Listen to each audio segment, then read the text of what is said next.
In the rolling hills of Bethlehem, where sheep grazed under golden sunlight, lived a young shepherd named David, the youngest of 8 sons. His days were simple, guiding his flock, strumming songs to God on his harp, and learning the quiet strength of faith. But beyond those peaceful fields, trouble was rising. The armies of Israel faced the Philistines in the valley of Elah. For 40 days, a giant named Goliath stepped forward from the Philistine line, his armor shining like bronze fire, his spear thick as a weaver's beam. With every roar, he mocked Israel and its God. The soldiers trembled. No man dared to face him. Fear filled the valley like a shadow. One morning, David was sent by his father to deliver food to his brothers at the battlefield.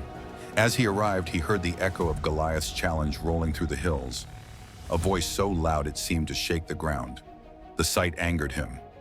"Who is this Philistine," he asked, "that he should defy the armies of the living God?" When King Saul heard of David's words, he sent for him. The king looked at the young shepherd and said, "You are only a boy."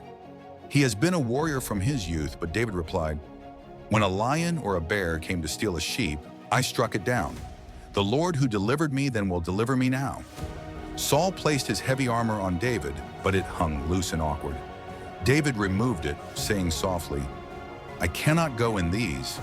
Instead, he walked to a nearby brook, knelt down, and chose 5 smooth stones, weapons of faith, small yet full of purpose. As David stepped into the valley, Goliath laughed. "Am I a dog that you come to me with sticks?" he thundered, raising his spear. David's reply was calm but fierce. "You come against me with sword and spear, but I come against you in the name of the Lord Almighty." The valley fell silent. Even the wind seemed to hold its breath. David placed a stone in his sling, began to swing it 1, 2, 3 times, and released. The stone cut through the air like a whisper of destiny. It struck the giant square in the forehead. The sound echoed, a single sharp impact, and Goliath's massive form crashed to the ground.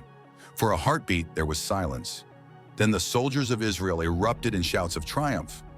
The Philistines fled in fear, and the boy who once watched sheep now stood over the fallen giant, victorious.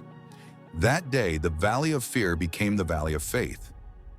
David had proven that courage, born from trust in God, can topple any giant, no matter how tall, no matter how strong.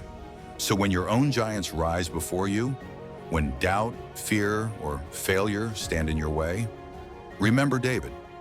You don't need to be the biggest or the strongest. You just need faith, steady hands, and the heart to act. Because sometimes the smallest stone can shake the world.